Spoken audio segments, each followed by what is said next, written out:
छात्र संघ चुनाव के बहाली को लेकर के एचआरपीजी कॉलेज के पूर्व जिला अध्यक्ष शैलेंद्र यादव सहित तमाम युवाओं ने आज डीएम को एक पत्र सौंपते हुए मांग किया है कि छात्र संघ चुनाव को बहाल कराया जाए। छात्र संघ चुनाव बहाल न होने से जहां पे पठन पाठन व्यवस्था लड़खड़ा गई है, वहीं पे विद्यालय में एडमिशन भी काफ़ी कम होने लगे हैं, ऐसा छात्र नेताओं ने आरोप लगाया है। छात्र नेताओं ने अपना डीएम को ज्ञापन सौंपते हुए मांग किया है कि जब से योगी सरकार आई पिछले 3 वर्षों से छात्र संघ का चुनाव बंद है, ऐसे में पठन पाठन व्यवस्था पूरी तरह से लड़खड़ा गई है, जिसको लेकर के छात्र नेताओं ने मांग किया है कि यहाँ पे छात्र संघ का चुनाव कराया जाए ताकि पठन पाठन का कार्य ठीक तरीके हो सके। छात्र नेता शैलेंद्र यादव ने बताया है कि आज उन्होंने 11 बजे चेक किया है तो 20 कक्षाओं में सिर्फ 2 टीचर पढ़ाई कर रहे थे, बाकी 18 कक्षाओं के बच्चे बाहर घूम रहे थे। ऐसे में जहां छात्र नेताओं ने पठन पाठन न होने का आरोप लगाया है, वहीं दूसरी तरफ छात्र नेताओं ने यह भी कहा है कि विद्यालय में एडमिशन भी काफ़ी कम हो रहा है, जिसको लेकर के छात्र नेताओं ने डीएम से मांग किया है कि छात्र संघ का चुनाव बहाल कराया जाए और वहां पठन पाठन ठीक हो सके। बहरहाल डीएम संत कबीर नगर ने इस मामले में आश्वासन दिया है कि 1 सप्ताह के अंदर जांच पड़ताल करके आगे की कार्रवाई की जाएगी। आगे क्या होता है ये तो बाद में ही पता चलेगा, लेकिन छात्र संघ चुनाव बहाल कराने के लिए छात्र नेता पूरी तरह से आंदोलित लग रहे हैं। शांतिपूर्ण तरीके से आप पता करेंगे तो शांतिपूर्ण तरीके से होता था।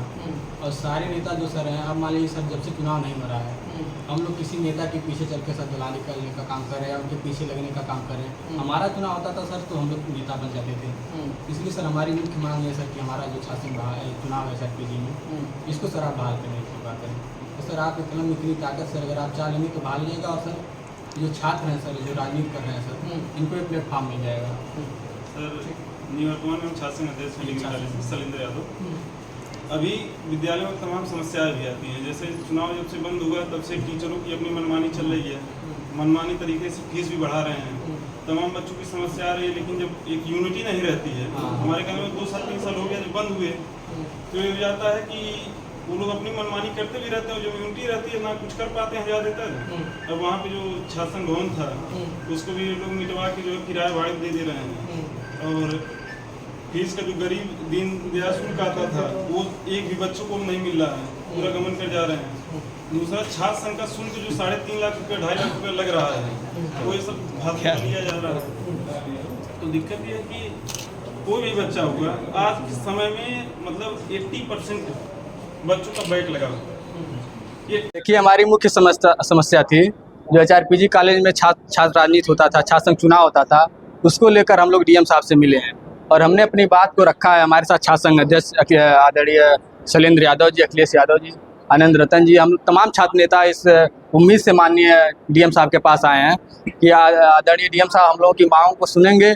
और जिस प्रकार से एचआरपीजी कॉलेज में फीस वृद्धि को लेकर, टीचरों की मनमानी से लेकर तमाम प्रकार से जो पीडीए वर्ग के जो छात्र हैं जो प्रताड़ित रहते हैं, उनकी जो सुनवाई नहीं होती है, उन सभी मांगों को लेकर हम लोग डीएम साहब से मिले हैं और उनसे यह मांग किए हैं कि आदरणीय डीएम साहब हम लोगों की मांग को आप स्वीकार करिए और एचआरपीजी कॉलेज में जहां शांतिपूर्ण तरीके से हमेशा चुनाव होता था उसको कराने का काम करिए। हाँ, छात्र संघ बहाली जो जब से योगी आदित्यनाथ की सरकार आई उत्तर प्रदेश में, तब से सबसे ज़्यादा पीड़ा उसको छात्रों से है। और खास करके पीडीए में जो छात्र आते हैं, जो पिछड़े हैं, दलित है, अल्पसंख्यक है, जिसकी कहीं सुनवाई नहीं होती है, जो गरीब बच्चे आते हैं, कहीं मान लीजिए महाविद्यालयों में प्रवेश पा जाते हैं, निःशुल्क पढ़ाई कर लेते हैं, उनको उन चीज़ों से पीड़ा होती है। इसलिए उन्होंने छात्र संघ बहाली को छात्र संघ बंद कर दिया है। इसलिए हमारी मांग है योगी आदित्यनाथ जी से भी कि आदरणीय योगी आदित्यनाथ जी, आप छात्रों से चिढ़ना बंद कर दीजिए। ये छात्र ने ही आपको 17 से लेकर 22 तक कुर्सी पर बैठाने का काम किया। अगर आप इन छात्रों से लोहा लेने का काम करेंगे तो कहीं ना कहीं ये छात्र नौजवान जो है 27 में आपको खाट फेंकने का भी काम करेगा। मामला ये है कि पिछले कई वर्षों से महाविद्यालय में चुनाव होता आया है और शांतिपूर्वक हर बार होता है। आप सभी लोग इस चीज़ के गवाह हैं। और जब से चुनाव यहाँ पे बंद हुआ है, आप निरंतर जाके महाविद्यालय में देखिए, उसकी स्थिति परिस्थिति एकदम दयनीय होती चली जा रही है। जो बच्चे पिछले वर्ष में करीबन जब चुनाव होता था अगर 6,000 बच्चे उसमें एडमिशन लिए हैं, आज की परिस्थिति में 500 बच्चे तक एडमिशन नहीं लिए हैं। और सबसे महत्वपूर्ण कारण ये है कि चुनाव जब होता था वहाँ पे छात्र नेता सब लोग हम ही लोग थे। जब हर चीज़ पे खड़े रहते थे, टीचर नहीं आते थे, मनमानी करते थे मास्टर लोग, प्रिंसिपल लोग, सभी लोग, तो वहाँ पे हम लोग को उस चीज़ का वो किया जाता था, हमेशा विरोध किया जाता था। आज की परिस्थिति में हम एक दिन गए थे महाविद्यालय में, 11 बजे का टाइम था, करीबन 20 क्लासेज चल रही थी और 20 क्लासेज में मात्र दो टीचर पढ़ा रहे थे, बाकी सब खाली पड़ी हुई थी। उसका CCTV का फोटो है हमारे पास। निरंतर यह जो महाविद्यालय में पढ़ाई का वो जो एक लेवल है कम होते जा रहा है, उसके कारण आज आप लोग वहाँ पे जाके देखेंगे 80% बच्चे वहाँ पे फेल हुए हैं, जिनका बैक सेमेस्टर लगा हुआ है। इस कारणवश वहाँ महाविद्यालय में आज के डेट में कोई एडमिशन कराना नहीं चाहता है कि अगर पढ़ाई होगी नहीं तो वहाँ पे बच्चे पास नहीं हो रहे हैं, दोबारा बैक पेपर लगाकर फालतू फीस लिया जा रहा है, छात्र संघ के नाम पर फालतू फीस लिया जा रहा है। जब चुनाव होता था उस समय आप लोग देखेंगे करीबन 20-25 बच्चों का फ्री में हम लोग एडमिशन कराते थे, उसका फंड आता था बकायदे। आज के डेट में एक भी बच्चे का फ्री एडमिशन नहीं हुआ है जब चुनाव नहीं हो रहा है। दीनदयाल का शुल्क आता था गरीब बच्चों को देने के लिए, मैं अपने शासनकाल में करीबन 1.5 लाख रुपए दिलवाया था बच्चों को। आज के परिस्थिति में 1 रुपया किसी बच्चे को, गरीब बच्चों को फीस मिल नहीं रहा है सहायता के रूप में।